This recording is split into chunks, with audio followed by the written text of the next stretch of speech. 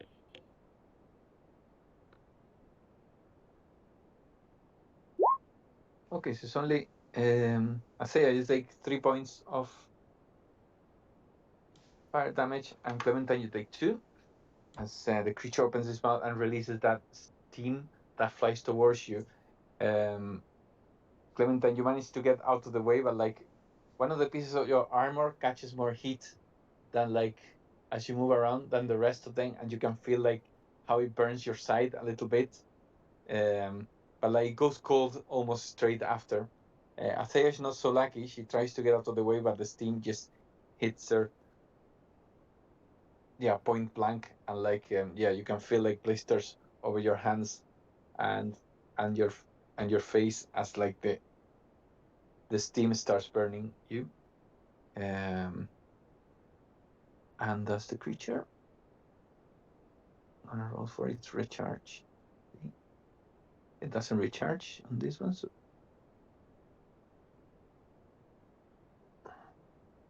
okay, and next one is Clementine. Right. Clementine is gonna go ahead and basically kind of get under Yes, yeah, Aurora, you can. Mm-hmm. and I'll attack the one that breathes. Yeah, Yeah, that breathed steam breath. And go for it. using she's she's holding her shield and Yes. taking out her yeah, Okay. she's taking out her longsword. So yep, Okay. going to attack it with that. Mm-hmm. First, Yeah. 17. 17 is gonna hit. Yeah. That'll be 2 slashing, So you managed to. and I will use a smite on it. Okay, go for it.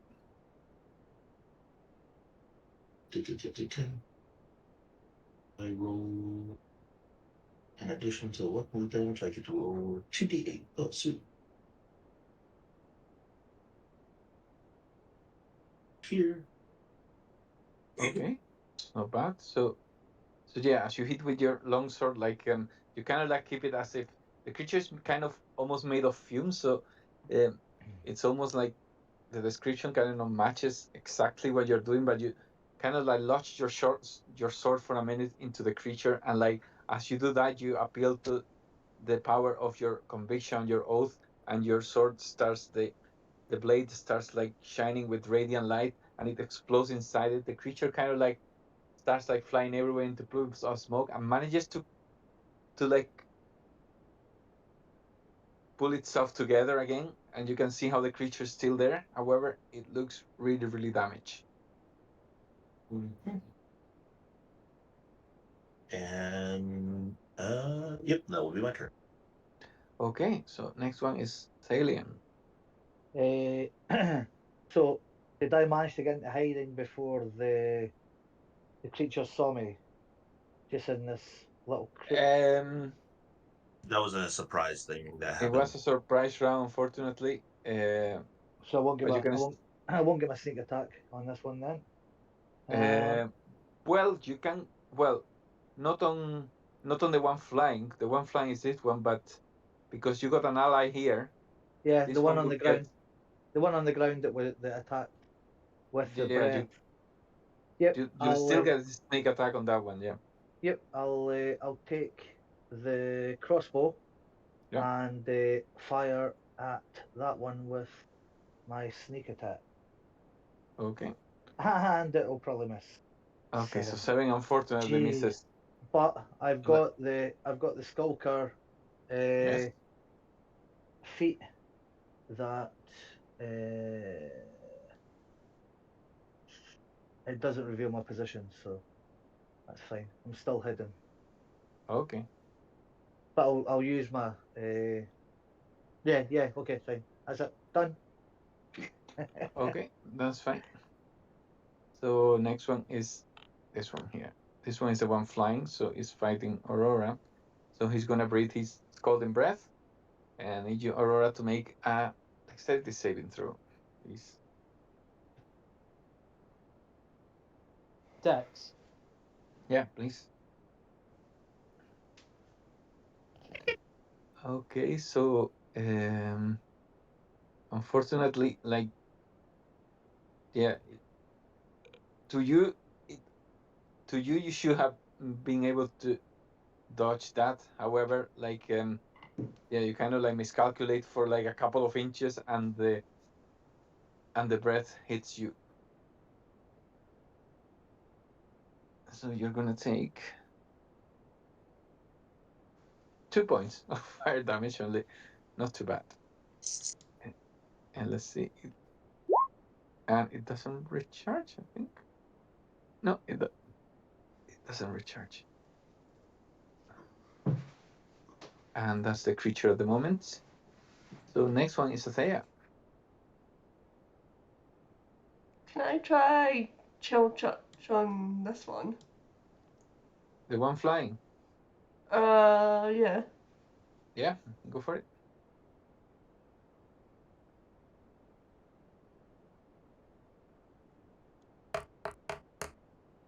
So 21. 21 hits, yeah.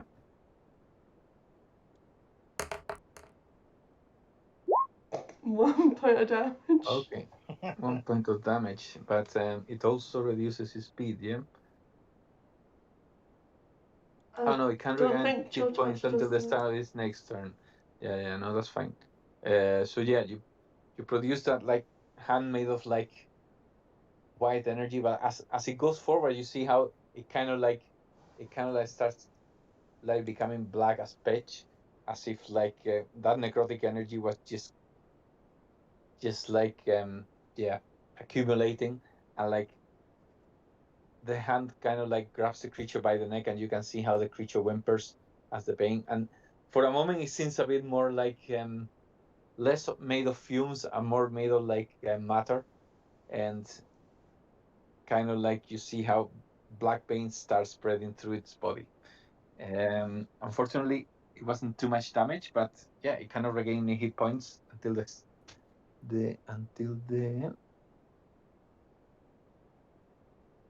start of your next turn.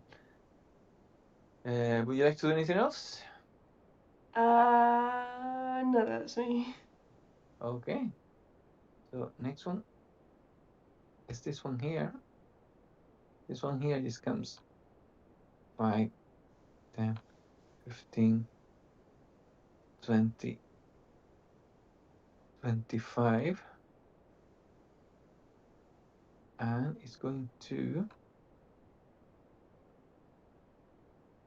use its breath again. So, Clementine, can you do a dexterity save? Mhm. Okay, you make it again, and you only take half damage. Yay. So it's just 1 point. So you cannot take 0 points. So you take 1 point of fire damage. So like it kind of like you put your shield in the middle, like a little bit of like the breath kind of like spreads to your arm, but it's just like a tiny burn, like and you just brush it off as if it was nothing, and that's the creature. And I'm gonna see if this one doesn't recharge either. Okay. So guys, we are back to the top of the turn. So Aurora, you are up.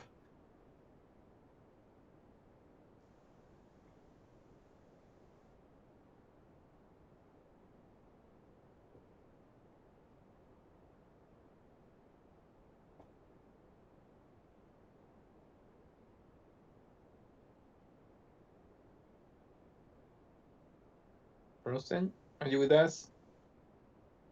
I like being muting myself.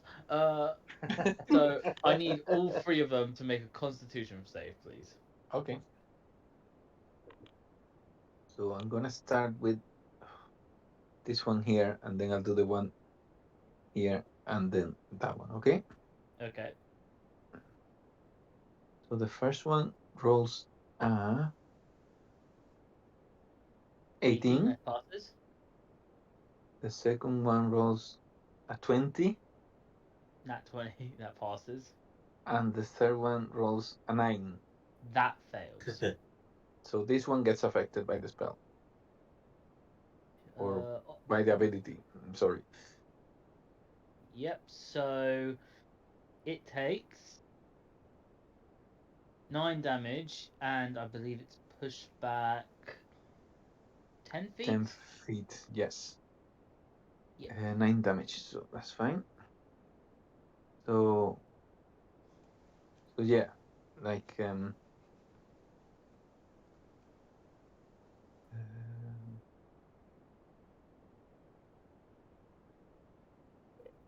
so sorry, I'm just trying to find out. This is the one that was flying, I believe.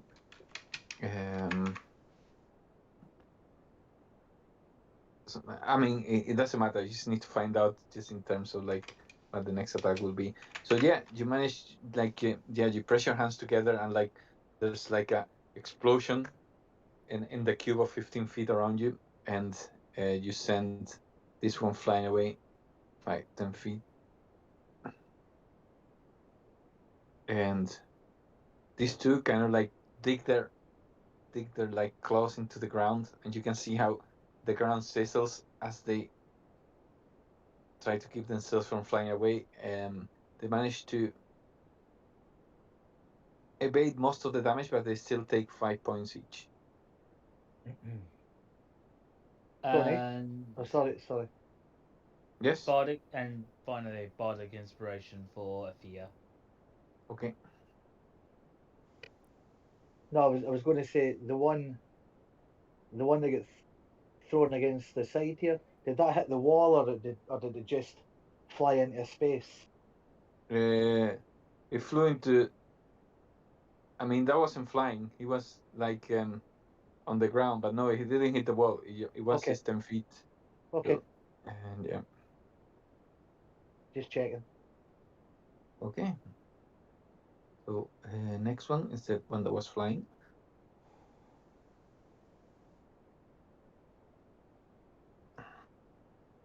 It turns around. He's gonna try to bite you, Aurora.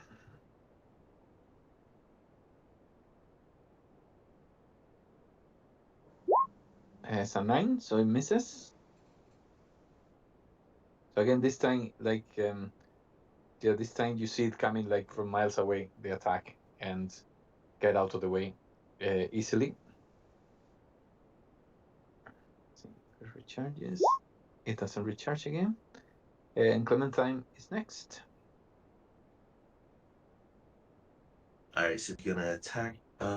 Wait, did this one? Is this one So still on that's the the ground one. or did it That's fly the up? one who's flying. Yeah, that one is flying. Okay. I could try.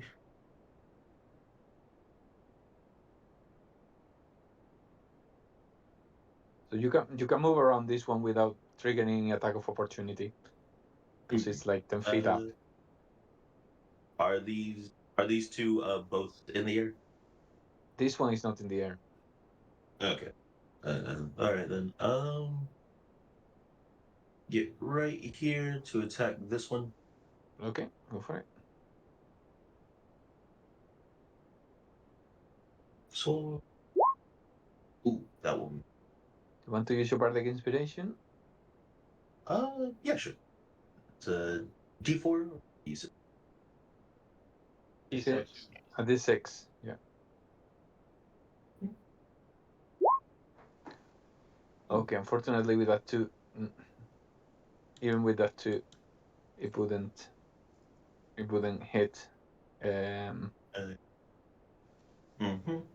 I just need to let you know if you have rolled higher, you could have hit, because like I wouldn't have told you to roll if I Oh knew yeah, you no were problem. not gonna hit anyway. So yeah, so the creature Yeah, no kind of problem. like it's a bit dazed That. because of the attack, but it manages to get out of the way. Uh, nope. Yeah, that's all. Yep, that's all I can do for Okay. now. So next one is Thalion. So this one that's flying next to Aurora, Is that Yeah. is that up in the air or is it on the ground? This one is in the air. Okay, This one so here. I'll be able to shoot my crossbow over the head Yes. of Clementine. I think it is that Clementine. Yeah, Athea. that's yeah. Yeah, but yeah, Um, it's no problem. yeah. Crossbow, Okay. 18, 18 hits this time. Yeah. and it hits for 10. 10. Okay. So And I will take my cunning action and move behind this wall to hide. okay. You want to make a stealth check for that then? Yes, I shall. 23. Okay. Perfect. All right. So and you send the crossbow, and as you're hiding, as you're moving to hide, that you can see how the crossbow like hits through, and the creature kind of like starts like losing its shape, and explodes in a cloud of steam. Unfortunately, that steam is pretty hot. So Oh, damn. Aurora, you have to make a Constitution saving throw. Sorry. Yay! I love it. Oh, actually, my constitution's quite good. But 5 is not. Oh crap! So Sorry. yeah, the steam burns you, and you take 8 points of fire damage. Unfortunately. I'm really sorry.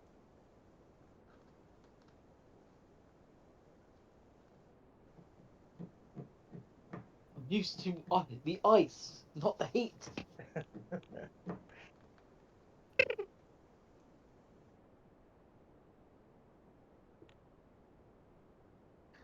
Okay, so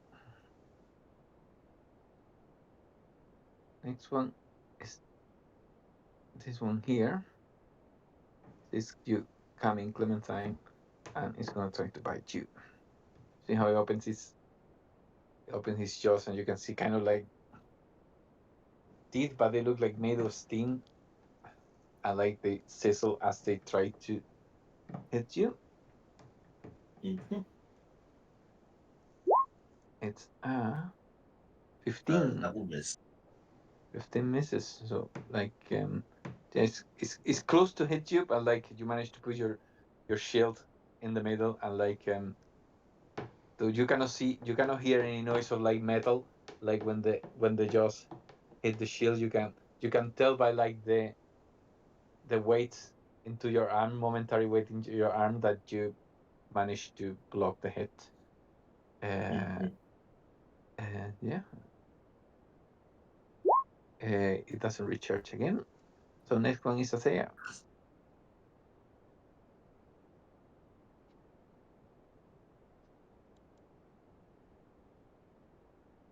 Um,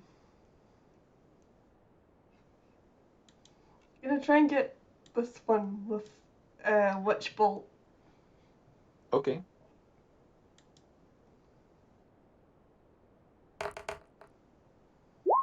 E.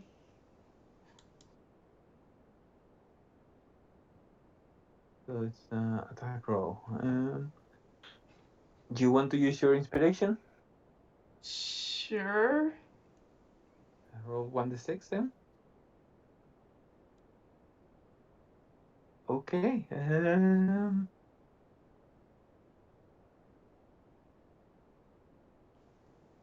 Yeah. Yeah. When you cast your spell, like it goes way off target, but like yeah, encouraged by the by the words that Aurora gave you, like just as it looks like the spell is gonna hit the floor and sizzle away, that you manage to change the trajectory, and it hits the creature.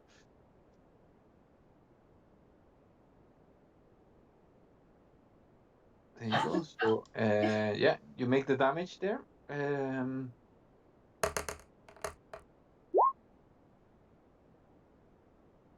Make the roll. It takes 1d12. Okay, That's 8.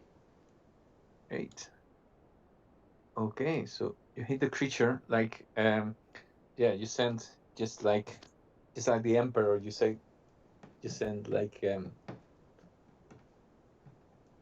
blue balls from your fingertips, and like the creature gets surrounded and starts screaming with pain. What type of damage is it actually? Because actually, oh, it's lightning. Okay, perfect. Yeah, and yeah, the creature starts screaming with pain as like it kind of like that lightning starts like spreading through his body, so it actually looks like it's almost transparent, so you can see the lightning just like coursing through inside the creature's body. Fortunately, not enough to drop him, but you did a lot of damage there.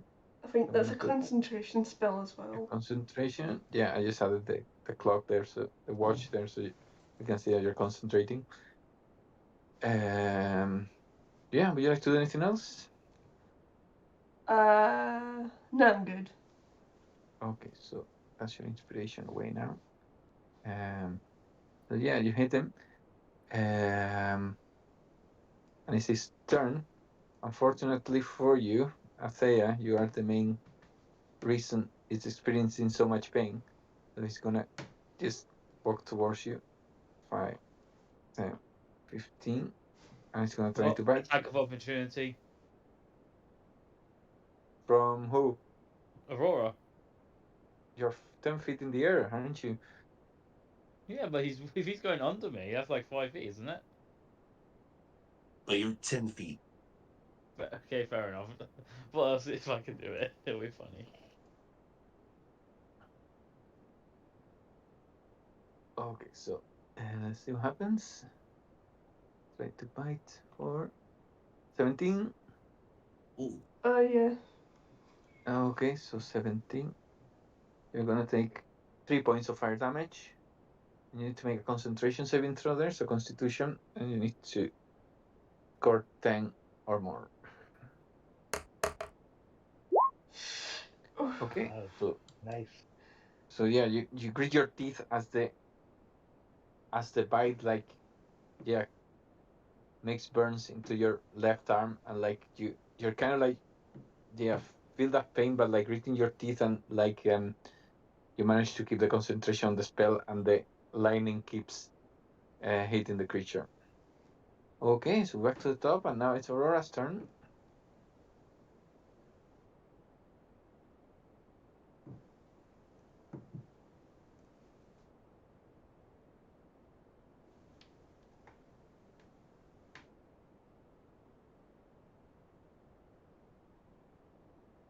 Bloody Mike. Anyway. Sorry.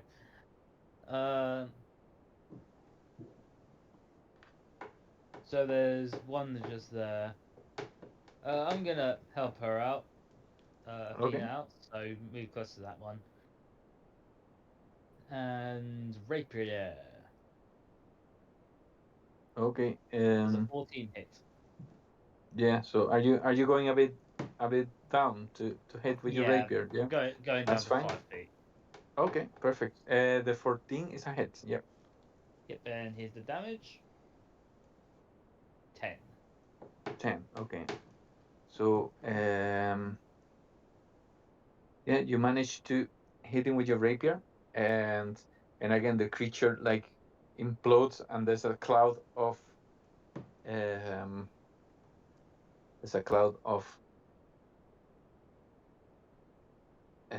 burning like steam just flying around, and I believe it's just Athea needs to do a Constitution save.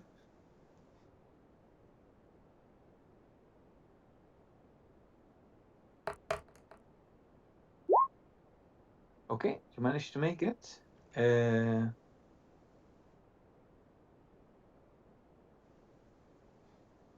yeah, there's a noxious cloud of fumes flying towards you, Thea, but you manage to get out of the way, and it just flies. And after a couple more feet, just flying this direction, it just kind of like dissipates in the air. Okay, so that's another one gone. And that's the end of my turn. Okay, and we go back to the. No, I was going to say back to the top, but no, we're at the top already. This one is dead, so it cannot do anything. So next one is Clementine. Right. Yeah, she's gonna go ahead and strike at the one that she was attacking with her longsword. Ooh, that is a nat one for a 4. Okay. Yeah, you're kind of like encouraged by your previous hit. However, unfortunately, like you swing too wide and like you hit this column as you try to hit the creature just moves out of the way and you just left yourself rattled with the impact with the rock. It's like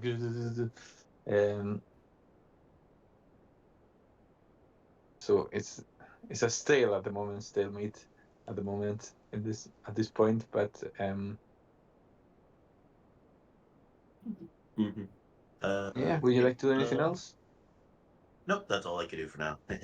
Okay, so Thalian, it's your turn. Okay. Can I stealthily move to the opposite side and fire with a straight line just to the head of that one? With my crossbow again. Yeah, no My problem. Uh, Yeah, do you want me to do a stealth check for going across? Or yeah. Well, you were hiding already, weren't you? yeah, I was, but I'm going from one side to the other, and I could be seen. You only come out of stealth whenever you attack. Go cool. Yeah, Okay. that's fine. You're okay. 24. Yeah, is that already with advantage? Because he cannot No. see you. Roll again and see if you get a critical. No. Okay, so 24. It's a hit Yeah, anyway. and it hits it for 13 damage. 13. Okay, so okay, so And Clementine, can I? Yeah, cunning sorry, action cunning again. action. Yeah. I will hide. 13, Okay, and that's that's my fine. go. That's me. Okay, that's okay. So Clementine, I need you to make a Constitution save for me, please. Okay. Oof. Okay, so you're gonna take some poison damage.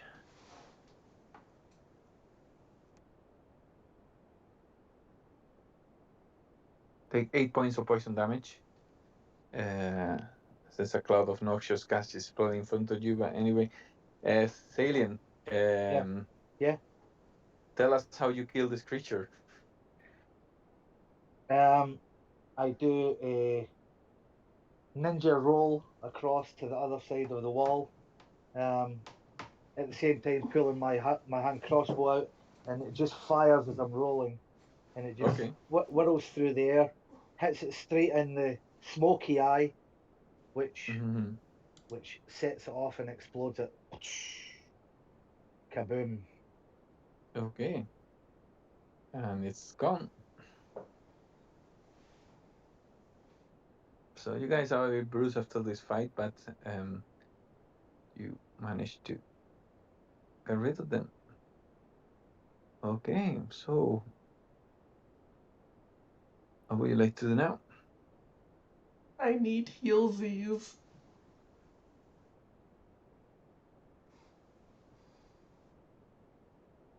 Let's see. Yep. Clementine will come over. And touch you.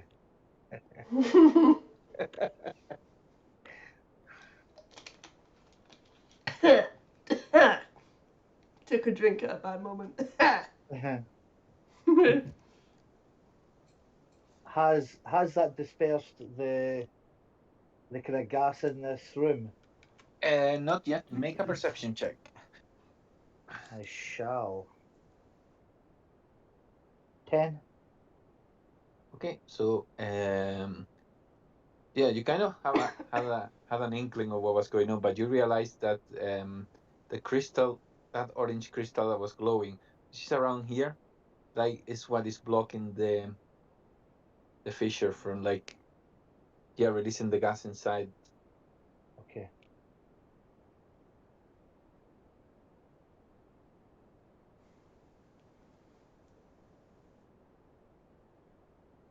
So you have the feeling.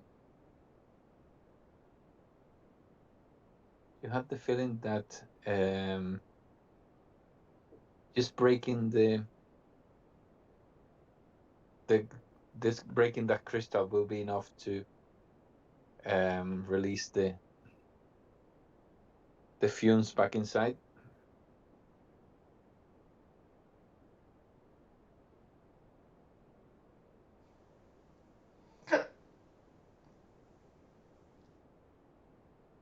Okay. think- Althea, Sorry, you could you go. heal for 7. Okay.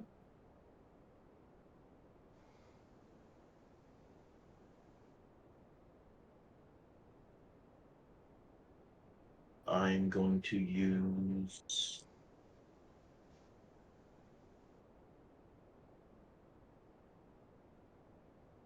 I'm going to use 3 of my lay on hands on myself. Okay.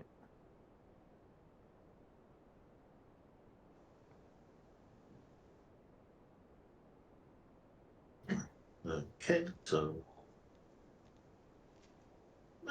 Clementine is pretty good.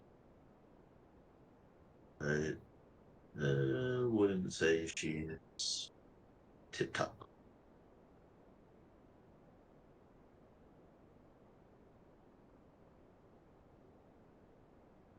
Okay. And you said this was the only spot,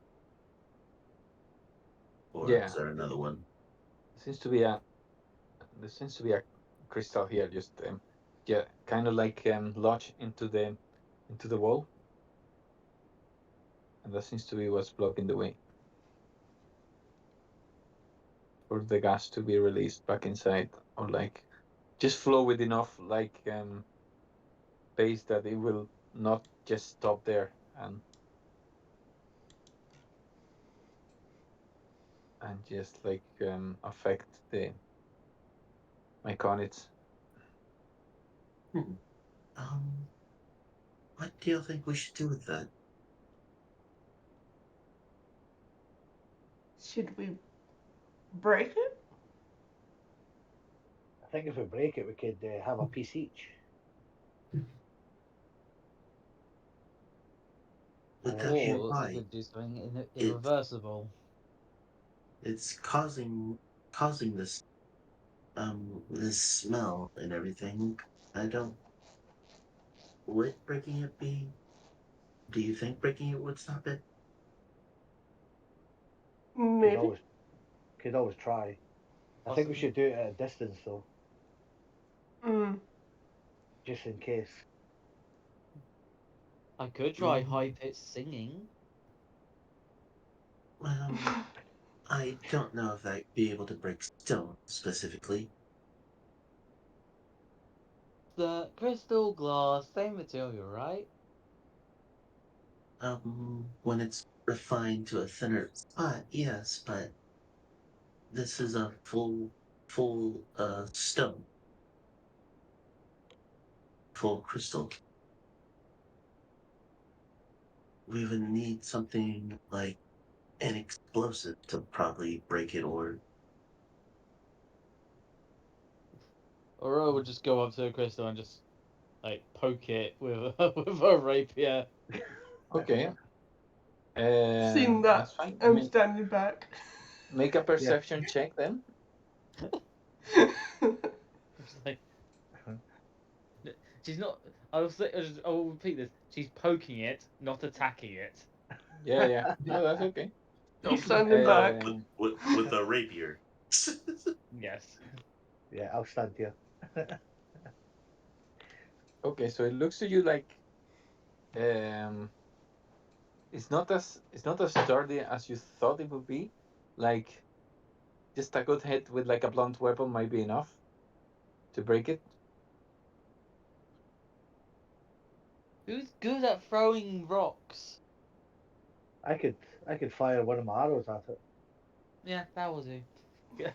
And Aurora will back off and just land on Clementine and just hide behind her head. Okay, could I fire so my Could I fire my crossbow at it? you Yep, can, show yeah. both. further back a bit too. Do you guys want to hide behind these rocks? Aurora is hiding. I'll take cover. I've got the best cover possible. Clementine. Just Okay, so I'll take a crossbow attack at it. Yeah, go for it. Crit. Yeah. So you aim at the crystal and release the bolt, and the bolt just hits the crystal right in the middle, and you see how it shatters in pieces, and like as they fall down, it starts like getting like a more like a darker quality until they become fully black. Um, and you see how there's some pieces spreading on the floor. Um,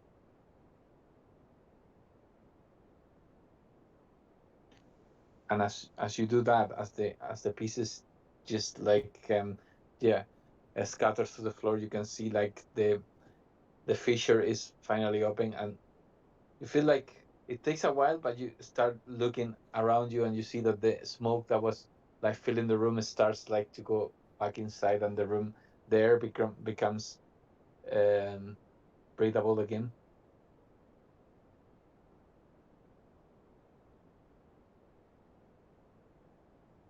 So do we see anything else in this room? um Roll perception. Uh, 23. Okay. Another So crit. you don't see anything else around the room like that you can tell is hostile or anything. However, like when you walk forward to check like the fissure, you see that the pieces scattered on the floor are like kind of like it looks like pieces of obsidian, and then you take one to check it out. You see there's actually 25 of those chunks, and when you check one of them, like you judge like that each of those pieces is worth 10 gold pieces. Sweet. So we'll gather them up and put them in a team bag for selling later on, I'd imagine.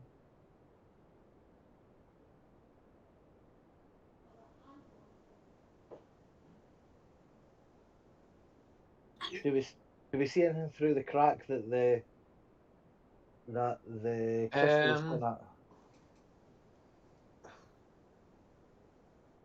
you see some of the smoke just going in there like a little bit until it goes away. There's a red glow just coming from the end, but it looks really, really far away. It's like, As but if you it's in can, the distance. Yeah, yeah, yeah. cool. I mean, I'll as you speak see to it the from the cat. distance, like you have the feeling that it must be really, really intense glow that you can see it from that far away, but like it's out of reach. Like the fissure starts like narrowing a little until it's almost impossible to get through it. Cool. Guys, these crystal shards, they look as if they might be a little bit valuable. Could possibly sell them when we manage to escape this place. Are we all able to tell that it's obsidian?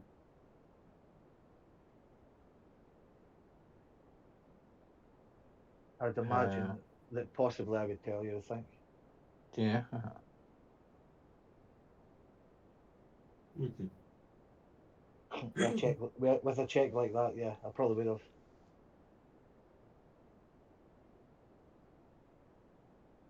Might have fibbed a wee bit about how much they're worth, but yeah.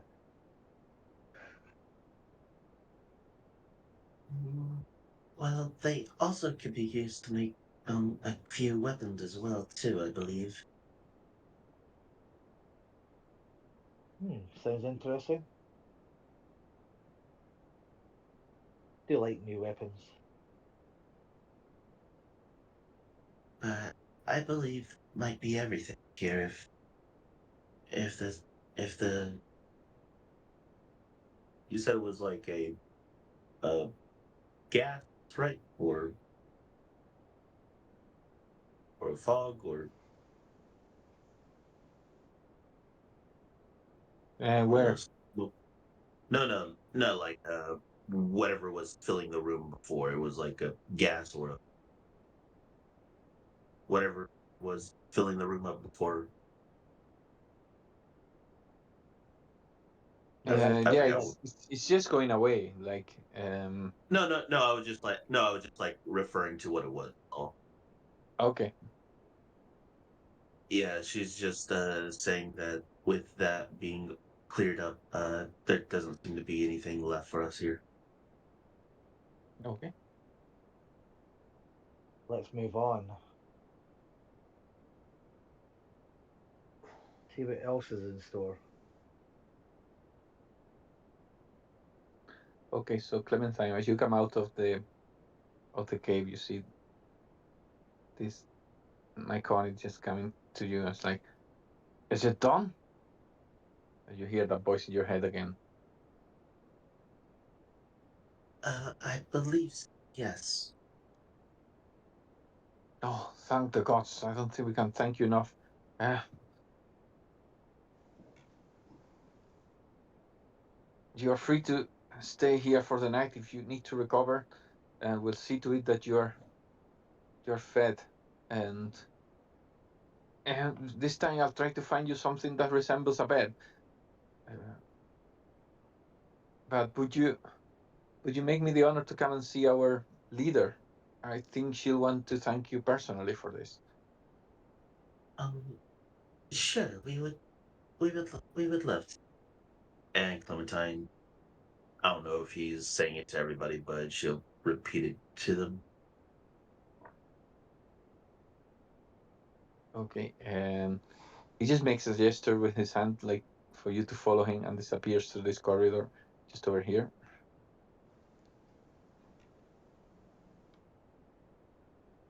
And we will follow, I Okay, would assume. so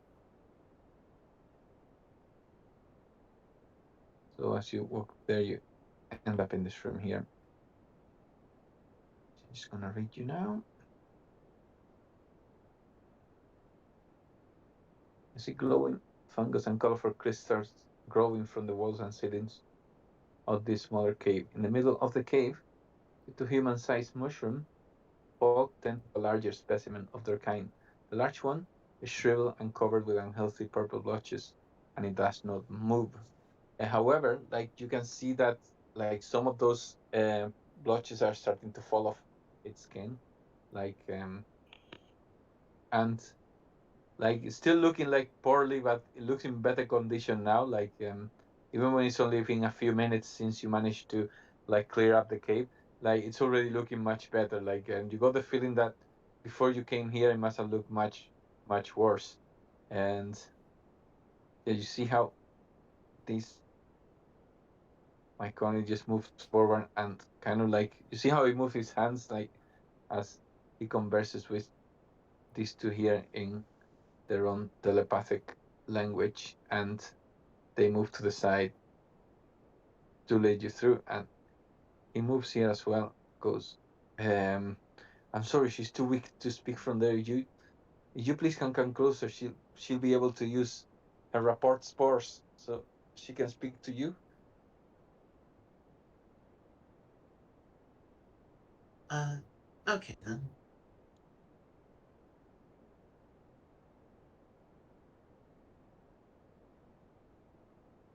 Okay, so um, as you move a bit closer, like the creature that you see how it does the same as this one here, like almost you see like his face, like her face kind of like contorts like in concentration as if it was a great effort for her from in her condition to release the spores, but she managed to release some spores that like kind of like fill up the whole area, and you can hear her voice in your heads, like she's kind of wheezing as she speaks, as she goes, ah, uh, I felt I felt the smoke going away as you broke that glass. I am Sinensa. I am the gracious leader of these congregations on my connets. Just wanted to express my gratitude to you for saving us from that noxious smoke that was making everyone ill.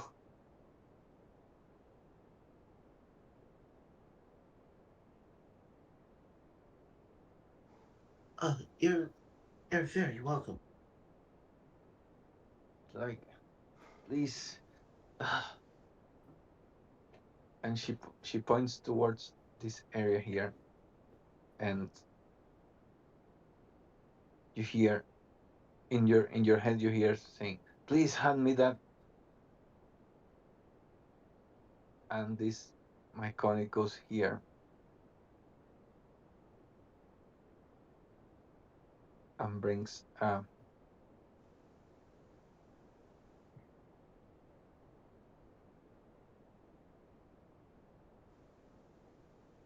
sorry guys, got a bit. Yeah, there we go. That's it. You see how this one brings like a mushroom that is like, it's quite of a big size. It's almost like, I don't know, it's like it reaches like when the creature grabs it, it just goes from like his head to his um to his waist. So it's a pretty big mushroom. It's entirely made of red color. And Sinensa just points at you, Clementine, and the creature gives the mushroom to you. And she says, "This is a ruby moral. It's a very special mushroom. Take it to Tarak, and he'll make something for you with it. This is my way to say thank you." Clementine just gives a bow and accepts the. It's in the shape of a mushroom, or it is a mushroom. It is a mushroom, yeah. It's called Okay. ruby moral. I'm gonna write down there so you can see it. There you go. Okay. No, yeah. When I heard the name, I just thought, yeah, it was like some gem in the shape of a mushroom at first. But yep, she happily accepts it and delicately places it in her bag. Okay. And and at that point, like she points at this my Connie said, "Enoch, my good friend, please make sure that they have everything they need, and when they decide to leave, escort them to the exit." And she looks at the four of you and says, "The octopus shouldn't be a problem anymore by the time you leave the cave. Again, my apologies. Please apologize to Tarak on my behalf. We never tried. It was never our intention to harm anyone. It just our minds were clouded by this gas that was just spreading through the cave."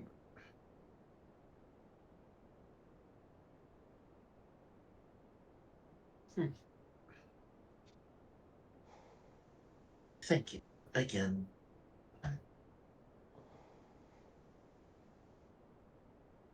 And Okay, Clementine so just guys, repeats everything back to everybody. yeah. Mhm. Well, actually, this time everyone heard the conversation because like the spores just Okay. were spread to the cave. So yeah, they don't need any kind of saving throw. It's just like a benign effect. It just allows the creatures to communicate with people who don't use like telepathy, really. Mhm. So guys, what would you like to do? Would you like to take their offer and spend the night and recover Yeah, that probably. before you go back to Dragon's Rest? Okay. So Yeah, why not? so they give you this cave again as your room to have a rest, but like yeah, they make sure they feed you like they don't really have much food that is like They I was gave gonna us a say human lovely food, mushroom duxelle. but like you can see that they're used to make different types of like food. Like they can make mushroom bread, they got mushroom wine and stuff. So they share what they can with you, like trying to make sure that it's like to um like surface dwellers flavors. Though they're not like as you try the food, you're like you can tell that they're trying to do their best, but they kind of like miss the mark a couple of times.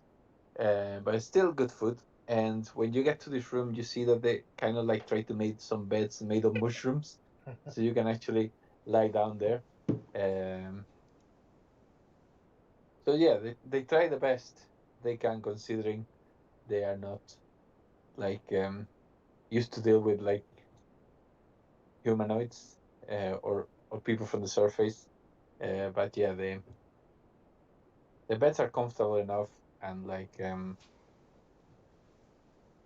you manage to get a good night's rest, and yeah, you wake up fully recovered.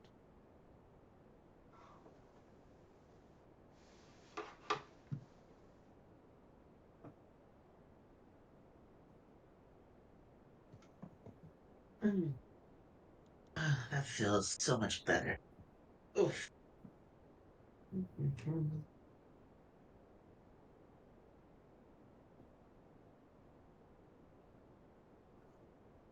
Where to now? Uh, I suppose back to Dragon's Reach. We must tell all about our epic adventures through the cut mushroom caves. Mm. Yes, and let them know that everything is fine as well. Okay. Yes, of course. Okay, so would you like to go back now? Yeah.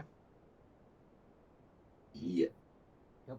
Okay, so yeah, as promised, Enoch course you to course you to the entrance of the cave, and you see that there's no sign of the octopus that was there guarding the entrance when you first visited the caves, and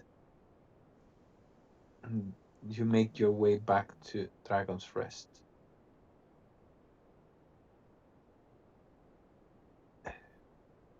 Oh.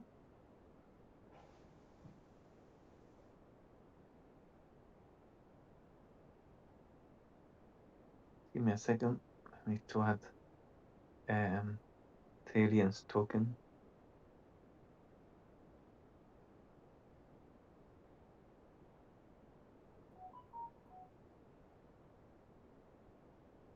Okay, guys, so I'm gonna move you to the next map. You come back to Dragon's Rest.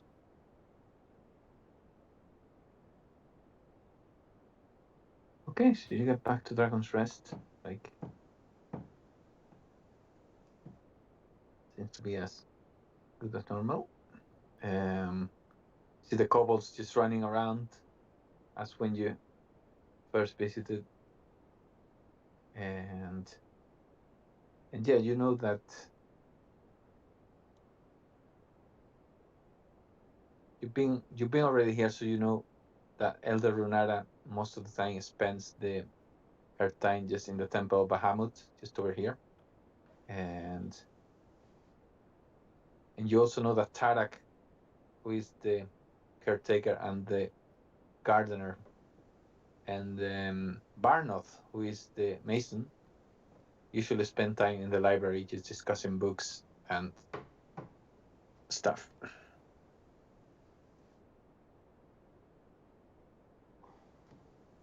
Hmm? Hmm.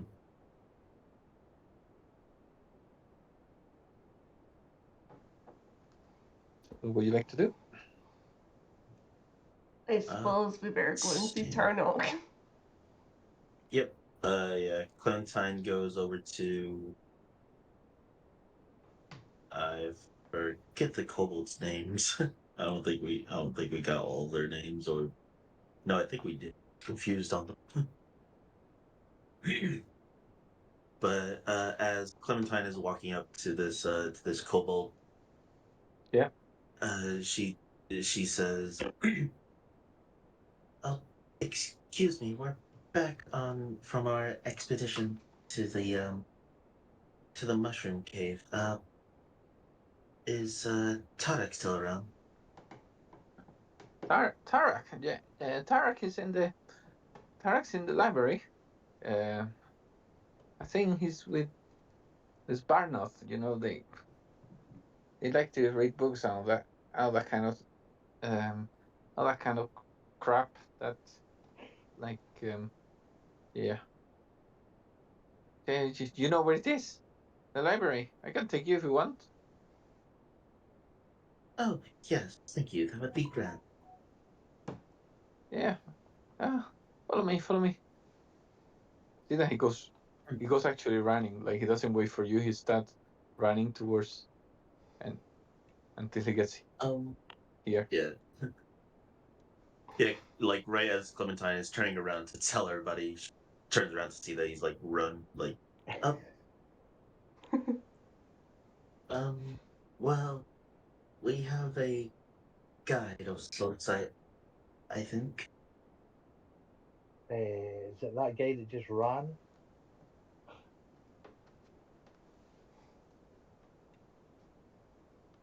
Okay. So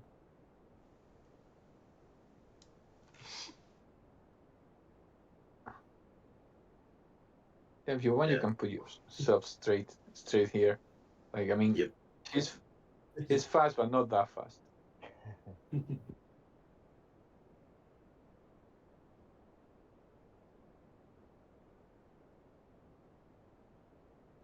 I mean, you get here. It's like, oh, you're not too bad for a bunch of tall people. Oh, except you. And he points at Clementine.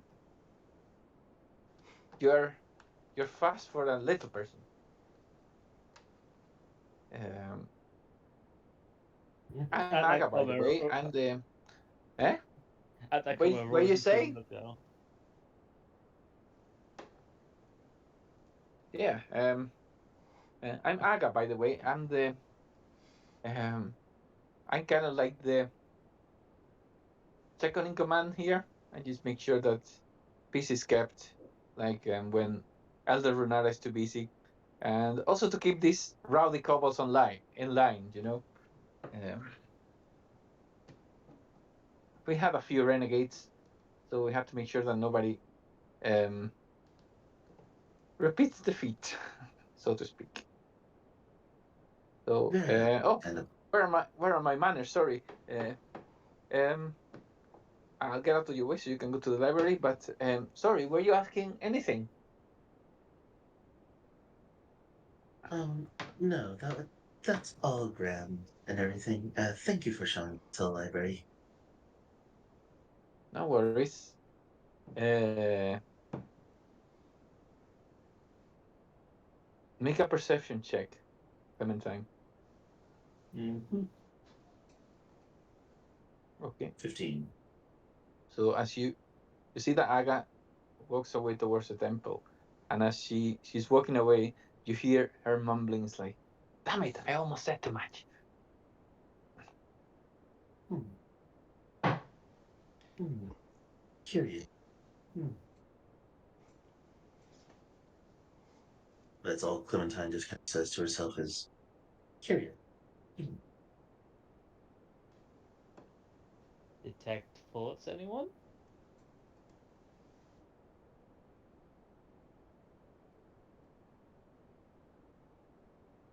Does anyone have it?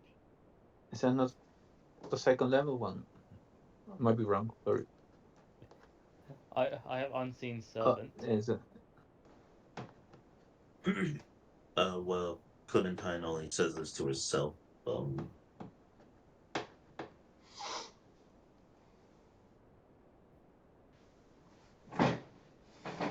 Yeah, keeps it at that. Like,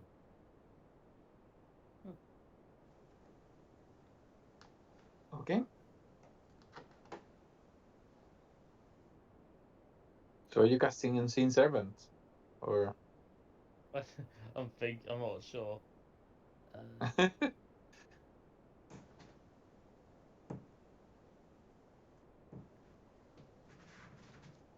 I'm trying to figure out if I can hear through it. I'm just reading the description. I don't think you can.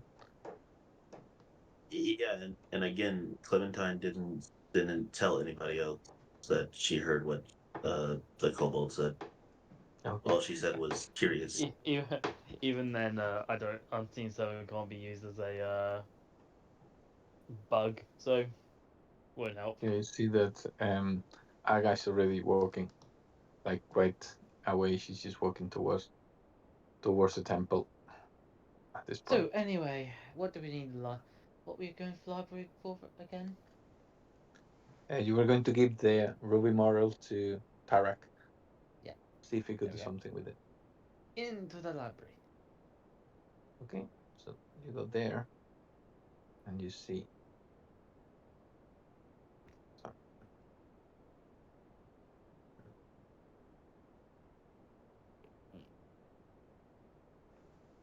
You see this room here? Quite a big place, and like there's like shelves just lining the walls, and there's also 3 shelves just in the middle. And sitting here, there's a man and a woman just sitting here, and you can see that they're like chatting about different types of books, discussing like plots and like writing technique. Um, Also, at some point, they're discussing like poems and stuff. So yeah, and you know this is Tarak and this is Barnoth. You met them when you arrive in Dragon's Rest.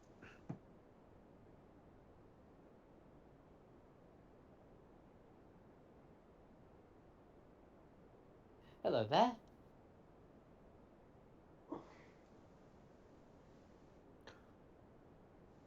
Hello, my friends. Can I help you? We're kind of busy here. Is there anything you would like to tell us?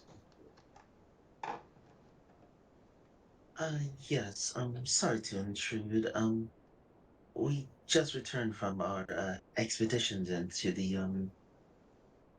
the mushroom cave. Oh, the Seagull Cave. Oh, yes, yes. Sorry. Yeah, you've been away for a couple of days, so I almost forgot. Yes. What became of it? Did you manage to find out what was happening? Uh, yes.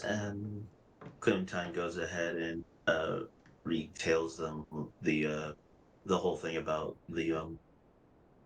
the rock causing or this crystal causing a noxious gas that was kind of interfering with their home. Mm. Oh, that's most unfortunate, but thank you for dealing with it. I'm not sure what would happen if you hadn't gone. Um, I can tell you for sure I wouldn't have been able to deal with it myself. So thanks very much. Is Sinenza okay? Uh, yes, the cave is fine now, and everything seems to be running great. And Clementine goes ahead and takes out her bag and goes through it, taking out the ruby moral. Okay. You see how like Tarak's eyes go wide open and goes, "Wow, that's a big mushroom." Uh, Like, where yes. did you get that? Oh, from the mushroom people's leader.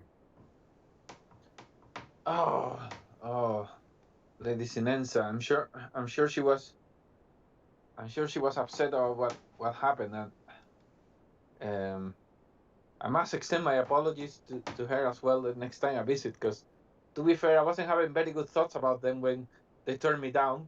Um, yeah, they were very nasty with words. Like I got a thick skin, and even with my thick skin, I felt like yeah, they were nasty. So um, well,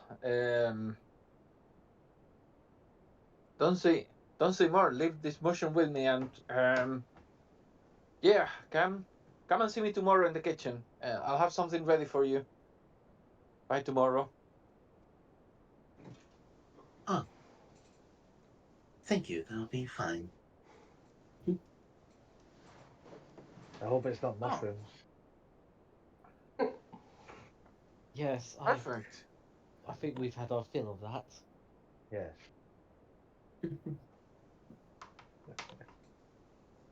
I'd be happy to eat it though. Oh, Make room for the no, mushrooms. nothing of the sort. It won't be mushrooms. I mean, it'll have to be mushroom based because mushroom, but um, I assure you, it won't be any kind of like mushroom dish. Don't worry about it. Um, yeah. Thanks very much for all your help.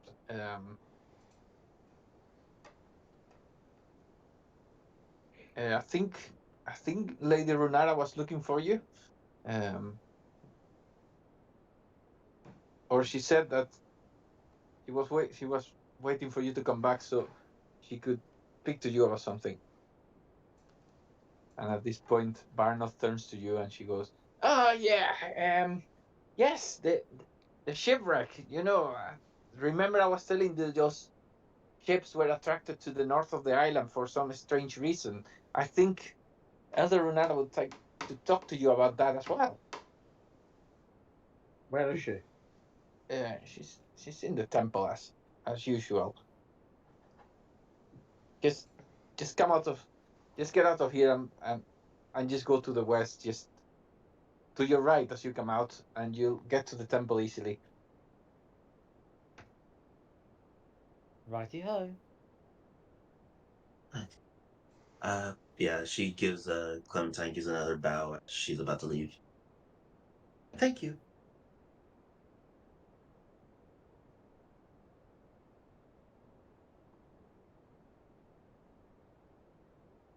Failing just gives a wee nod on the way out. Cheers, big man.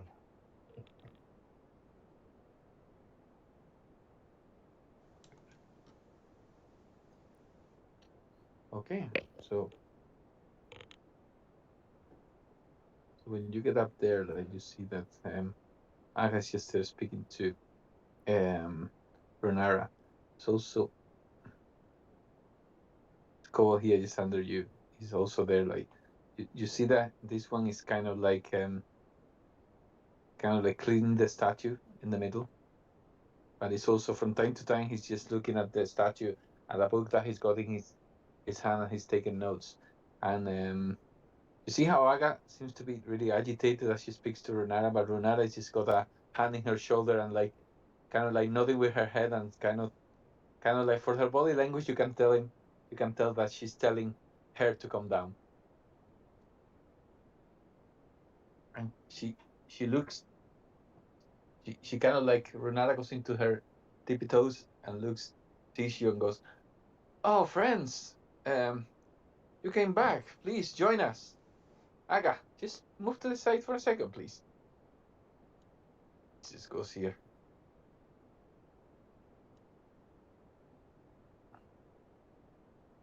Hello there.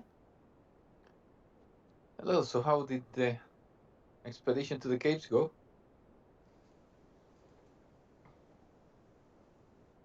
Well, it went Everything fine. went grand. Oh, you good? So, it went fine. We walked in, fought a kraken, met with the mushroom people, fought the mushroom people, and saved the mushroom people, which was an interesting experience to say the least. Yeah, they're weird folk. Well, to our standards, they're weird folk, but like we put ourselves in our place, we are the weird folk to them. So kind of like try to put yourself in a state of mind that like yeah, everyone is different in the eyes of other people. But anyway, it doesn't matter. Like what matters is that you managed to deal with this, and um, and I thank you on behalf of all the people on Dragon's Rest, and you're turning out to be pretty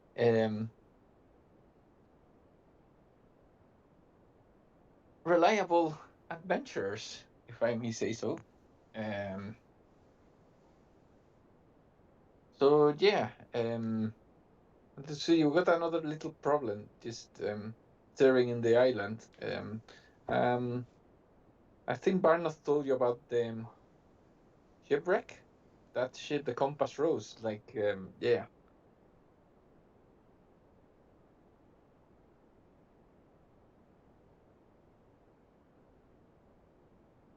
Shipwreck. think kind of like yes, a shipwreck. Like, yeah. I couldn't believe it until I saw it myself. But Barnoth was telling me that she saw a ship like a couple of weeks ago. It just yeah, it was sailing. I don't think it was sailing towards the island. It was just sailing, but it came too close to the island. And apparently, it changed course out of the blue, and it crashed against the rocks just to the northwest of here. Um, so she brought it to my attention, and like it really sounds suspicious. So we wonder if there's any kind of like magic forces at play up there. If I may, Uh, we have interacted with a quite large kraken. Wouldn't if that appeared, wouldn't the ship obviously try to get out of the way? And if they did notice the island, well,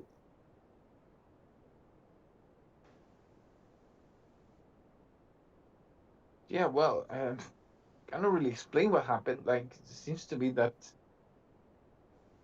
they must have tried, but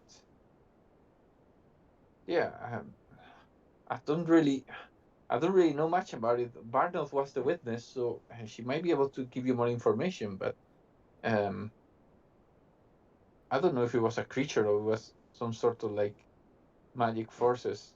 I have no idea. Should maybe check it out.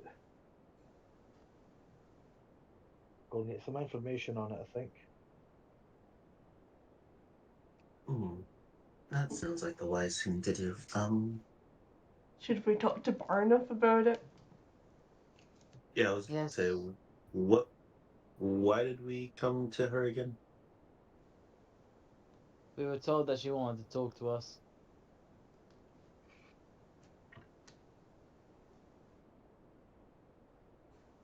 Uh, okay. No, yeah, I was just confused. I'm like, we came to her for her to tell us about the thing. Now we have to go back to the other one to ask her about it. We we actually came here to defile the church or this holy site, but we came here and had a nice friends conversation. Now we think, yeah, let's go check out the ships. Let's go ship. Let's play pirates. Let's go. War.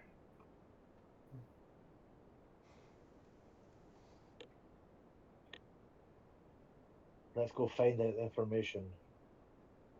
Yes, we gotta go talk to Bernhoff again. As Clementine is about to leave, she looks to the woman and gives a bow. She's like, oh, "Thank you for telling us."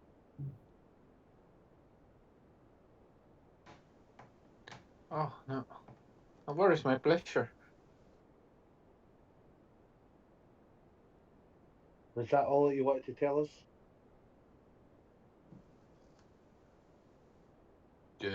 Yes, that's all for the moment. Teleportation. Um, sorry, what did you say there? Teleportation. Ah, okay. Okay, so what would you like to do? You going back to speak to Barnos? Yeah. Yes. Get the information on the shipwreck.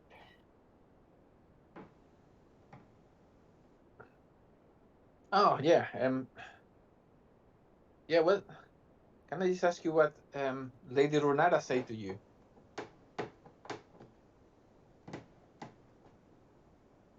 told us to she come and speak to told you. us. Yeah, Okay. she told us that you had information on, or you had some theories on what is probably causing ships to come here and Yes, yes. I got a And you, theory of my own. I'm not being. I haven't managed to get too close to the shipwreck. But yeah, I can tell you there's been more than one ship that crashed there. But only one seems to endure, called the Compass Rose. Uh, while the other ships that crashed against the rocks seem to have vanished forever for some reason. Um, so that's why I think there's some sort of like magic at work down there that is somehow like a just pulling the ships into the island. I just think something in the Compass Rose must be doing it.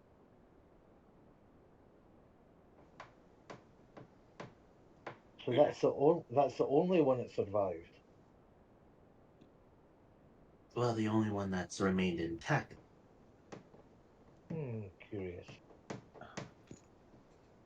and you didn't tell us this when we left. Go to the lady because Well, I thought she would be doing her own investigation about it. And just a caretaker, a mason. Um, well, yes, she told us it, but she said that you had more information and more theories on the subject. Yeah, yeah. That's what I got. Um, oh, yeah. There's some sort of like also as you get if you go there, you'll notice some sort of like humming noise just coming from under the sea. I don't know what it is, but it's quite unnerving. Have you ever heard that before? Oh, only when I get there. Like once when you move away from the shipwreck, it stops, like kind of like slowly stops. And as you get closer, you can hear that. You can hear the humming just coming from under the sea. It's almost as if it was just coming from the ship itself. Hmm. now this may just be me being imaginative, but is it possible someone is a survivor of the crash and is living in the ship, and their humming is just them doing work? Humming Well, underwater? well, maybe, but why wouldn't they come here for help? I mean, one person there, like the shipwreck is like it's only the deck that is over water, like the rest is underwater. There's no chance any food or any sustenance have been left there. At least that's what I think. Maybe they like the view.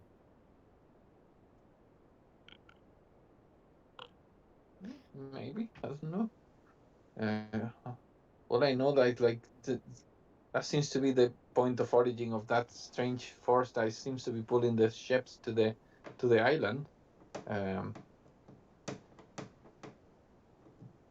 Uh, do you know how far it is away from here?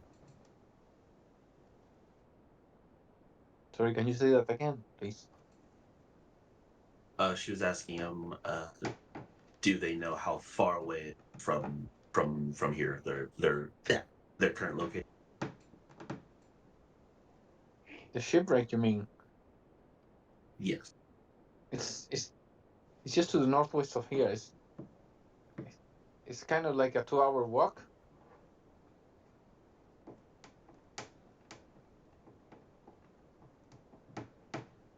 I mean, I can take you there if you want. I just like I just kind of go with you into the ship itself, because and she shows you like her peg leg, like swimming is not being my forte since this happened. We What time of day is it? How do you? Right now.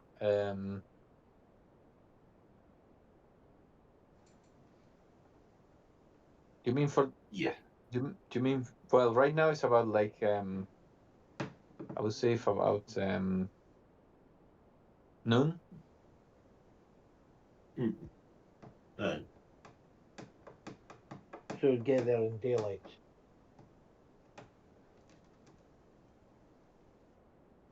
I personally suggest that we take a bit of a rest before we continue forwards,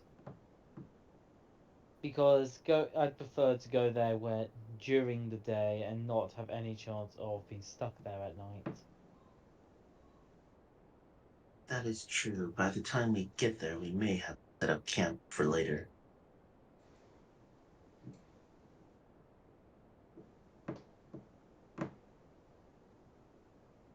Yes, we could set off first thing in the morning. That way we could get there and back within the daylight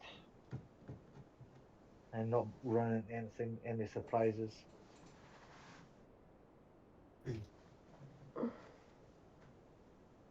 I believe that. Good.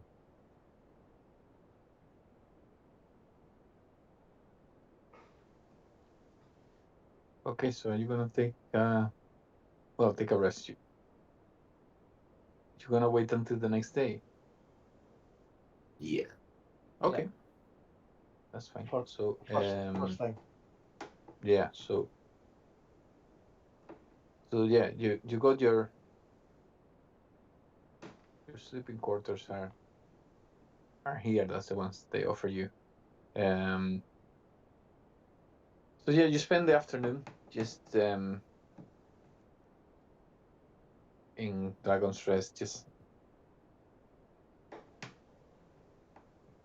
recovering, like kind of like taking a break from adventuring for a day before you take your next quest. Um, yeah, nothing happens. You manage to um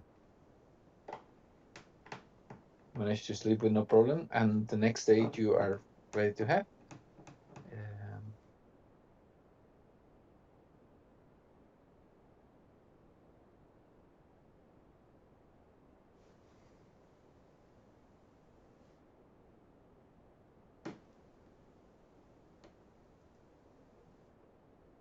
Off we go.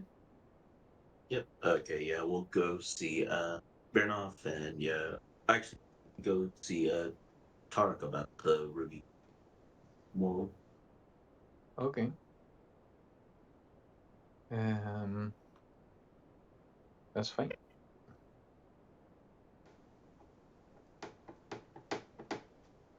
Yeah, because I just remember him saying that. Okay, so Tarak, he told you he will be in the kitchen. Oh, that.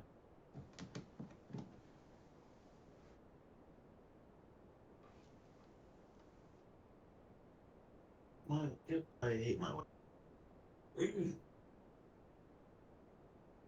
but uh, but yeah, Clementine go see Tarek about the. Okay.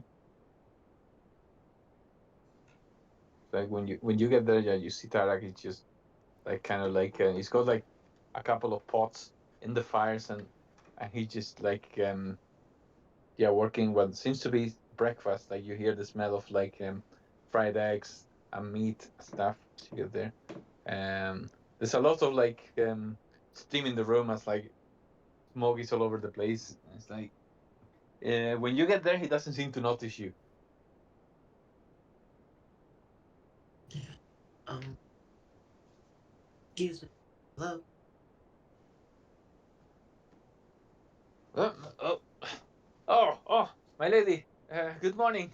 How can I help? Sorry. You see how he's pottering around everywhere. Uh, uh, Good morning. Sorry to interrupt. I just wanted to, what was it that you were going to be making with the ruby moral? Oh, yeah. It's marinating at the moment. And I need to puree it. Would you be okay to get it this afternoon? It's just not ready yet. I'm sorry. She nodded. She's like, oh, that sounds good then. Yes, we'll be back by the night, I assume. Okay. Yeah, just giving So a small bow. She leaves. that's fine. So are you heading? Yeah. Mm-hmm. That's To fine. yeah, to burn off. Yep. Okay. So you make your way. For a 2-hour hike. Yeah. You start making your way to the coastline.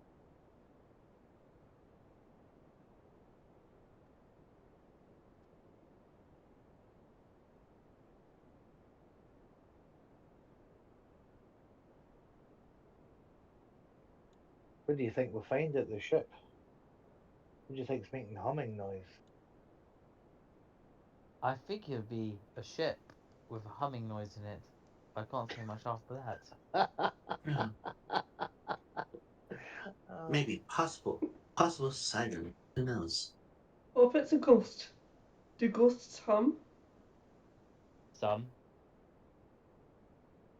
Okay, guys. As you're walking through the coastline, you see that there's some trees just over here, just to the left of this. So it's like this area seems to be like relatively like untouched by the human hands, and you hear some rustling of leaves just coming from here, and a low like growl, like, and you see from there, you see a creature just turning the corner.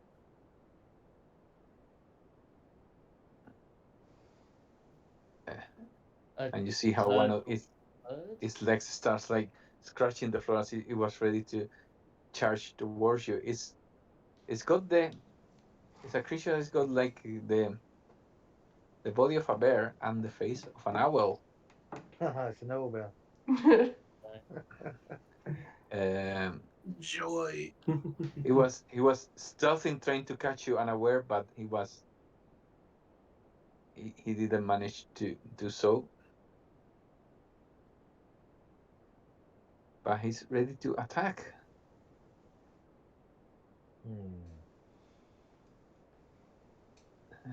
So guys, it's time to roll initiative. Whee! Yay. Big bad bear. Ooh.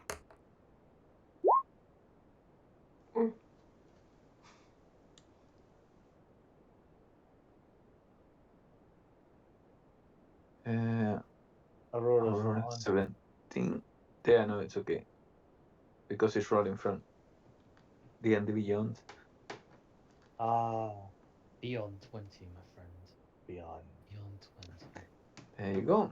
So I think that's How everyone. much Yes. do I do? Okay, so the first one, unfortunately, is going to be the owl bear. Hmm. The owl bear is going to go and try to attack.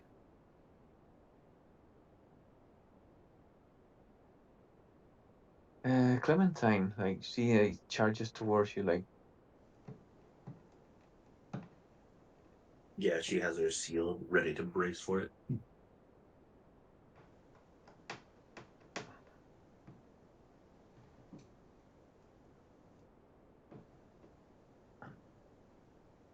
it goes forward. It like swings one of his claws against you first.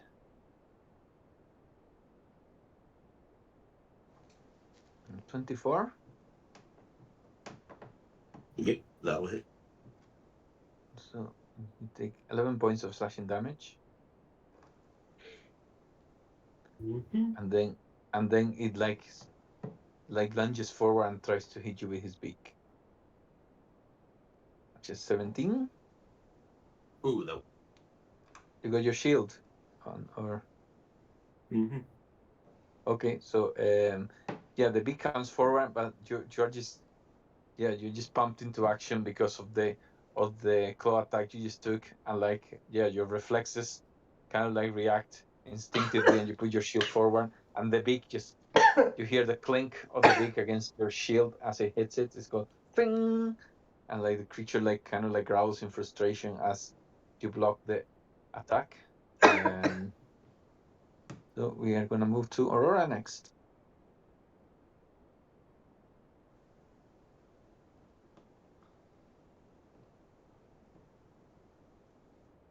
Uh, let's do some vicious mockery. So Okay. he's making a wisdom save. Okay.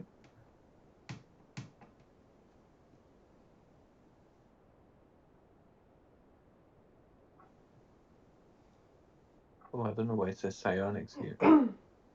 Oh, this is all messed up. It says will psionics. That's instead of intelligence. That's okay. I'm gonna roll it. Because I don't trust this thing at the moment. The stat block, so I'm just gonna roll it aside. Okay, 19. That passes. And I'm going to give Clementine inspiration. Inspiration. Okay. She could use health. There you go. Oh, now somehow the icons are like showing properly as they should instead of covering the whole thing. That's great. Okay, so next one is Thalion. I'm going to move back 10 feet Okay. and I am going to fire my hand crossbow. Okay. 13. 13 just hits. And I will check. 8. 8. You are entitled to sneak attack Uh, because you got an ally next to okay. it. Okay.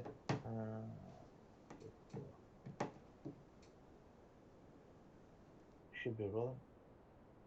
Bloody thing. Oh, well, there we go. Okay. 4. An So extra 12. 4. 12 in total. Yeah. And is this all trees? Would I be Um. would I be would I be able to hide inside it or Yeah. I mean, these are more like hedges, but they're tall enough that you could try to hide behind them. Yeah. yeah, I'll move back 5 feet into the kind of Okay. brushier stuff and try my cunning action That's fine. to Make. hide 10. Okay. That's fine. And that's me. Good Okay. far back. So next one is Athea. I'm gonna cast Firebolt at the Elber. Okay. That's fine. So I would say for that, just you need to take a wee step here. I mean that will hit anyway, but just because you got two of your allies just in front of the creature. But that's fine. The 25 hits, so roll for damage. Is that a crit? It's a crit indeed. Yeah, it is a crit. And max damage. Max damage. So yeah, you you take a side step just to your right, and as you do that, like you point with your finger and release that bolt of fire.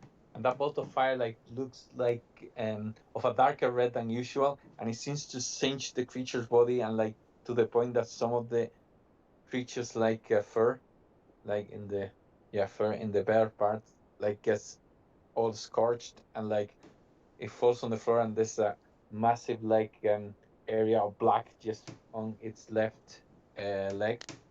The creatures seems to be slightly like now trying to like lean towards the right just to compensate for like that burn. Like it's making the creature like move a little bit like um limping. It's still on its feet, but you do a lot of damage with that attack.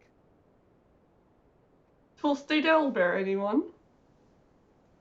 That's my turn. Okay, so Clementine, it's time for payback for you. What would you like to do? She is going to strike at it with her, yeah, with her long sword. Okay, go for it. Ooh, that will miss. Okay, yes, even with inspiration, that won't hit. So I'm not gonna ask you to Mhm. use it. Nah. Captain, that's all I can do for right now. Okay, so next one is the owlbear.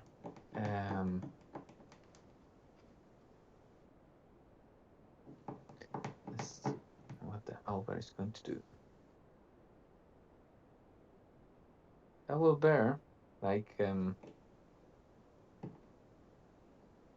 yeah, instinctively he feels the pain of the fireball more than the pain that. Oh, actually, hold on.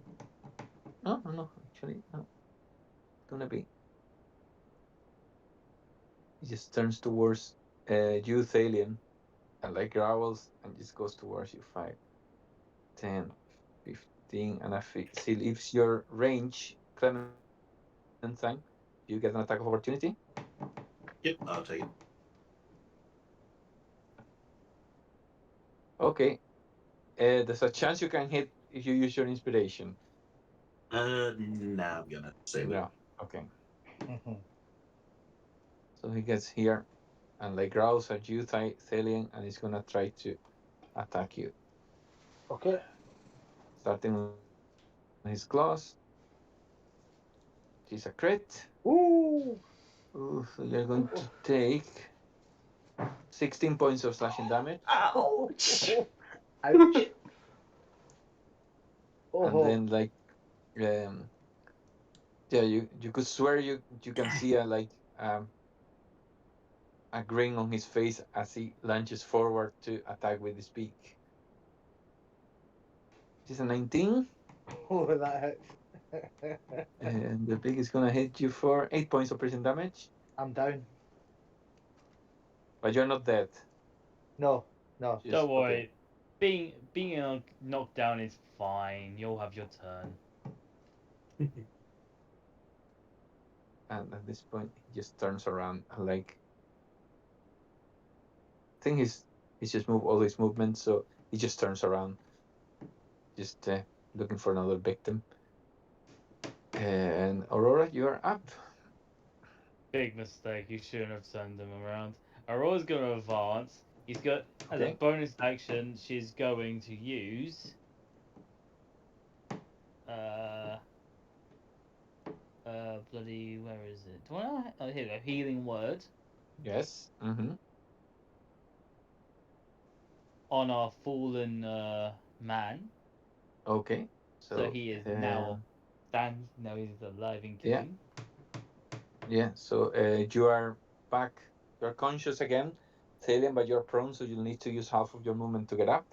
Yep, Uh, I will And do. she's going gonna to put use the her rapier. okay. Go for it. It's gonna put 23 to hit. the prone sign here. 23 is gonna hit. Sorry. And that's 8 damage. And because of Rogue's beautiful sneak attack, because I'm within 5 feet and he is behind, sneak attack damage. Are you a rogue as well? No, I'm not. He is. Oh, he is. Yeah. Sorry. Yeah, that's fine. Okay, that's fine. So is that your turn? That's my turn. I healed him. He's back up. Perfect. How much did I heal for, sorry? 4. Cool. 4. Thank you. A little thing about D&D is it doesn't matter if you go to 0 HP because all it takes is a single hit point of health to heal Yeah, you back up. I know. Okay, so Cool. next one is you, Thalian. Okay, so um, as he's turned himself around, uh, to I'm going to rapier attack him. Okay, so you standing first. Yeah, I'll stand up. I'll use half my movement, Okay, perfect. and I will rapier attack him. Yeah, go for it. Crit. Oh well, yeah, and you get double sneak attack for that as well. So Ba, ba, ba, ba. That's not bad. So it's 321. Yeah. Yep. And I will take my cunning action and disengage Yeah. to disappear 15 feet into the brush there. Perfect. That's fine. Take it away from him. So yeah, with your rapier, that you just put the rapier into the creature's side, and you can see like a foul, like yellow liquid, just coming from the creature's side. You think you must have like punctured a kidney or something, because like that. Yeah, that liquid is Nice. kind of like oozy, like it's kind of like, and yeah, it's kind of like what's gonna like sap from a tree and stuff, but like a foul, like yellow. And as you do that, you take a step back and like you have to regroup yourself and prepare for the next attack. And next one is you, Athea. Uh, I'll shoot off another firebolt. Okay, that's fine. Go for it. 17. 17 is a hit.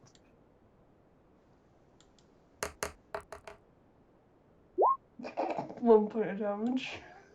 Okay, so the creature gets like it just kind of like goes into his two back legs and kind of like manage to get out of the way of most of it, but you still manage to like burn a little bit of the creature's belly, and you can see a red line just on its belly as the creature goes down in all fours again. Um. Okay, would you like to do anything else with your turn? That's me. Okay, so Clementine, you're next. Okay. She's going to get right here on its side. Okay. Oh, I know it includes like close enough to get to Aurora.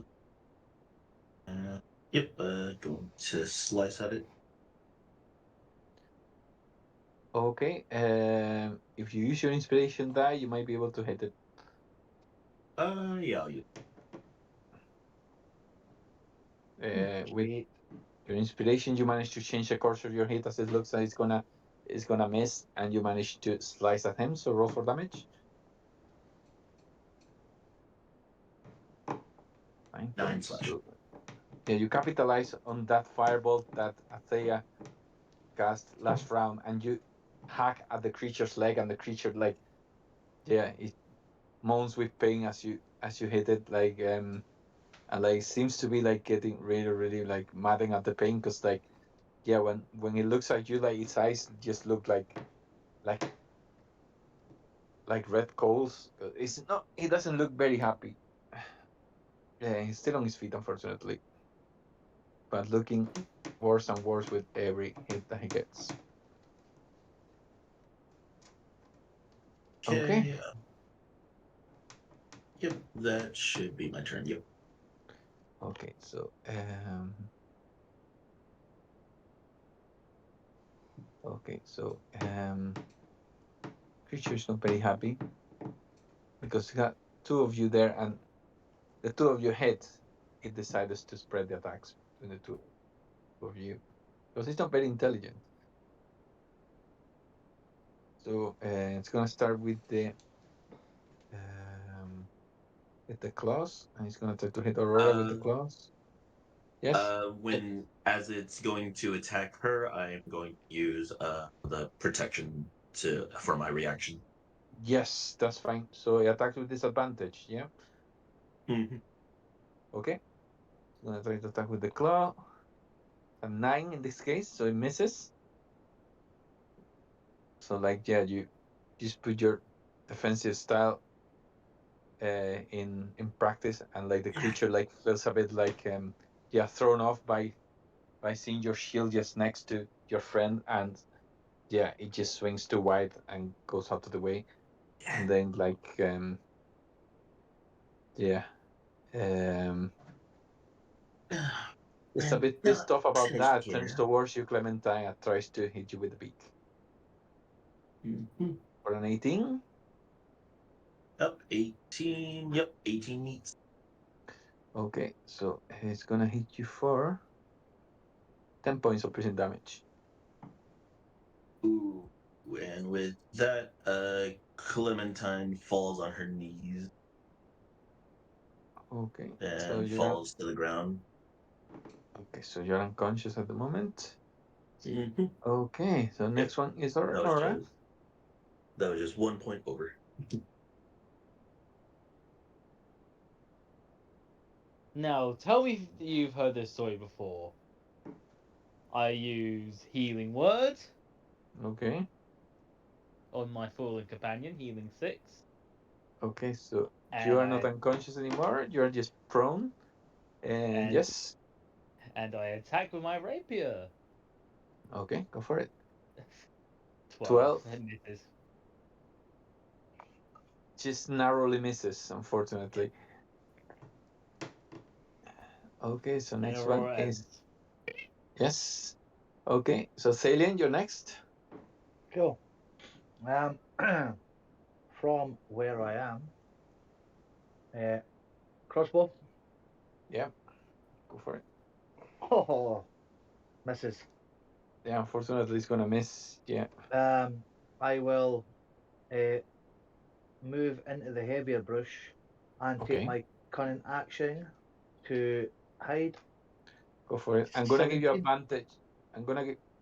I'm gonna give you advantage because it's not looking at you, Okay. and there's only one. So you want to roll again? Okay. It's 17. Well, 17 or that's fine. 17. You're pretty. At this point, you're pretty sure that the creature is not paying attention to you, so you're pretty well hidden at the Yeah, moment. cool. Cool, cool. Okay. So next one is Athea.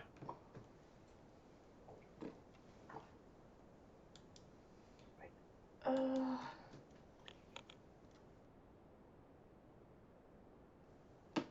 I'm gonna try Witch Bolt on it. Okay.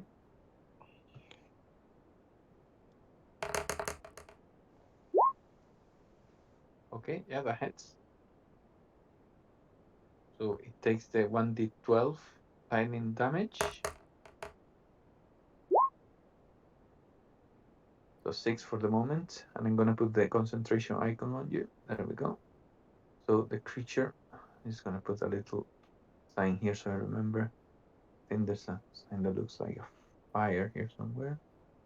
I'll just put this one here.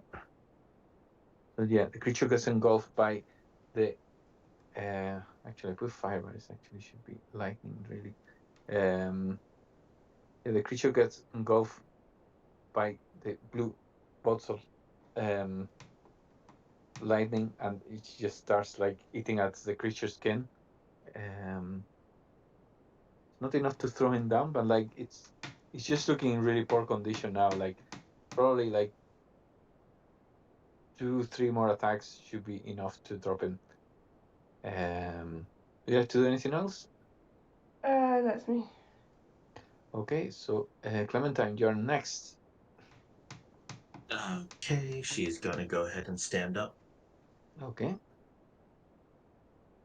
And I'm going to go ahead and strike with her long Mhm. sword. Come on.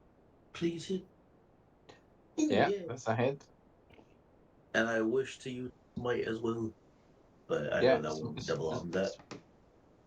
um, at the moment it does. I think everything multiplies. So I would say you get double smite as well, like double damage Yeah, from smite. yeah, you Yeah. do. Okay, gee. I played a paladin from level 3 to 20. Okay, so Okay, 11. so that'll be So 11. The slashing from the damage, yeah. yep. And the smite is So 4d8. yep. 48.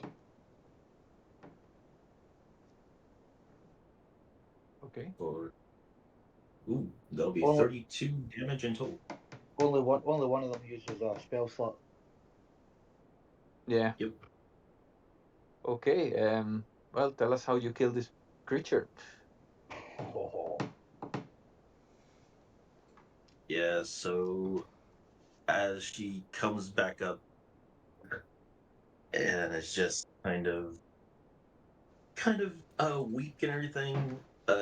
She goes ahead and like uh, Aurora would be the only one that probably sees this. Like the radiant energy just kind of like surges through her. Like for a moment, her eyes almost go like from their typical normal color to almost like a bright radiant white color, Mm-hmm. and immediately just like slashes like from its neck down to its torso, and then just like Okay. immediately like spin, just like cut it. Okay. So it just slice the creature in half, and both like both halves just fall on the floor, left the left and to the right, and the creature gone. Sweet. And feeling tired, falls down.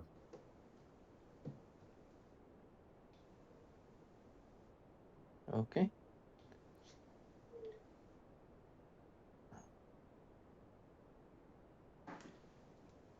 Thalian comes wandering out of the trees.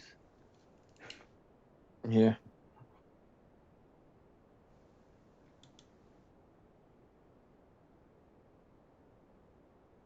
Okay. So what would you guys like to do now? You are free of the creature that's been trying to attack you very viciously. Can Uh, can can I take some of the feathers off of yeah. the owl bear to Yeah. Yeah. make to make some arrows? Yes. Yeah. You can. Cool. Sweet. Clementine is like barely awake, and it's like, we should make camp a bit. Rest. Just a short one though. You don't want to lose the day.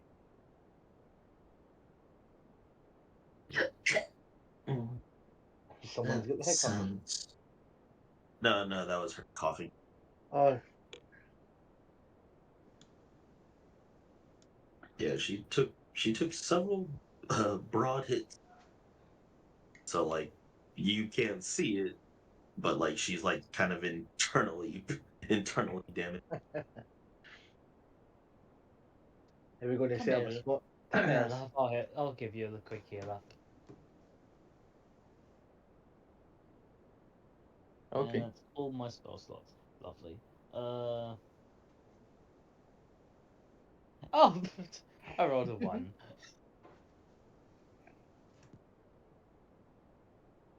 Oh, Well, she's halfway. Yeah, she stands up, but you still kind of wobbly a bit. she may be halfway healed, but she's still got. She might as well have more HP than me. No, yeah, that's why she thinks that yeah we should rest up for a while for now. Okay. So are you taking a short rest then? Yep. Yeah, Okay. I Just a would short say rest. so. So okay. So you secure the perimeter to make sure that there's no any more nasty surprises just waiting for you just behind the trees and the hedges, and you manage to make a quick camp there to take a um, an hour rest.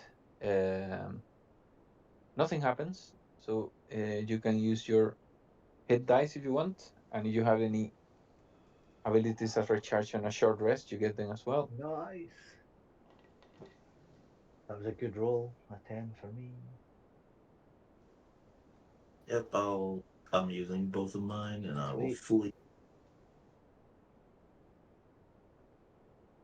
Thalian's Just a back heads to. up, I cannot heal you guys anymore.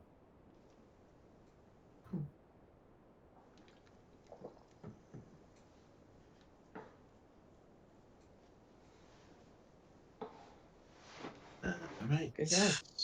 And so after the short rest, you resume your walk towards the shipwreck, and you eventually get there. Oh, sorry. Before I move you to the next map, I just need to add the aliens token.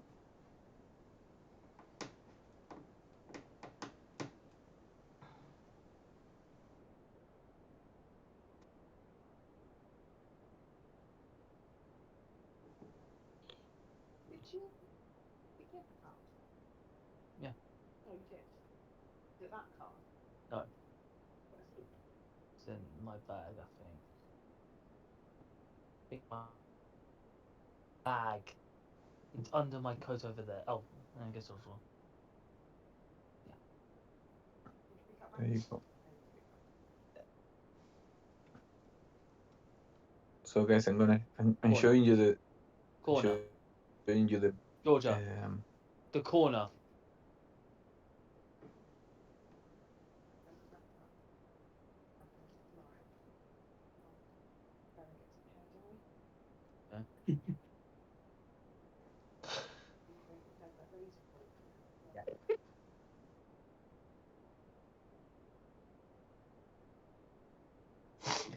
okay guys, so I'm just showing you the main deck of the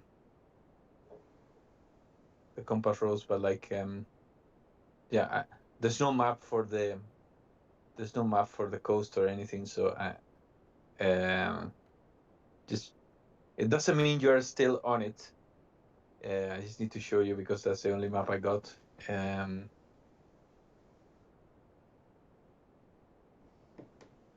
So I'm just gonna read you what you can see. Waves slap against a derelict ship lodged against a ridge of rocks and enormous dragon bones. A faint odor of rot wafts on the sea air, along with the sound of screeching seagulls and the roar of the surf. A tangled mess of tattered sails and rigging hangs off the starboard side of the main deck, offering one possible way to climb aboard. At the stern, you can make out a gaping hole in the hull beneath the waterline. And guys, with that description, we're gonna end the session. It's approaching at 10:30. So yeah, we'll resume in 2 weeks' time, if that's okay. Yeah, Cool. enjoyed that. Sounds good. And I'm gonna check my before I commit to it, I'm gonna check my timetable for 2 weeks' time just to make sure. So it's the 28th today, so it would be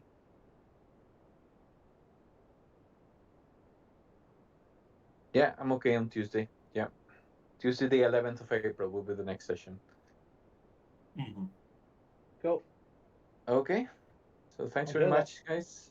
Enjoyed Yeah, it. Thanks. I'm glad you did. Yeah. I'll see you in 2 weeks' time. Anything you want to ask, just send me a message or just put it on the Discord channel and I'll try to solve it for you.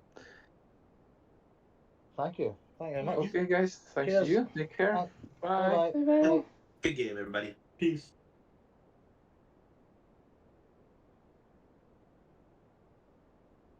Let's see.